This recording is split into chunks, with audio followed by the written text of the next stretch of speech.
বল্টুর মা বল্টুকে বলল, তোর শ্বশুরকে দেখে আয় গিয়ে। বল্টু বলল, আমি ওনাকে গিয়ে কি বলবো মা? মা বলল, বলবি আব্বা কেমন আছেন, যদি ভালো আছি বলে বলবি আমিও তাই আশা করি। তারপর জিজ্ঞেস করবি কোন ডাক্তার দেখাচ্ছিলেন, যে ডাক্তারের নাম বলবে তুই বলবি উনি তো খুব ভালো ডাক্তার ছিল।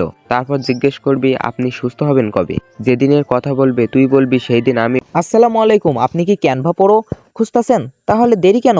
স্ক্রিনে দেওয়া হোয়াটসঅ্যাপ নাম্বারে এখনই যোগাযোগ করুন। 3 বছরের ক্যানভা প্রো মাত্র 49 টাকা। এটা আমাদের নিজস্ব সার্ভিস, তাই আপনি নিঃসন্দেহে নিতে পারেন। ভিডিওর ফার্স্ট কমেন্টে দেওয়া থাকবে আমাদের হোয়াটসঅ্যাপ নাম্বার, ওখানে আপনি ভিজিট করতে পারেন। অনেক খুশি হব। তারপর বল্টু গেল শ্বশুর বাড়িতে। বল্টু বলল, আব্বা কেমন আছেন? বল্টু শ্বশুর বলল, আছি মরার মতো। বল্টু বলল, আমিও তাই আশা করি। বল্টু বলল, আপনি কোন ডাক্তার দেখাচ্ছেন? বল্টু শ্বশুর বলল, আজরাইল। বল্টু বলল, উনি তো খুব ভালো ডাক্তার।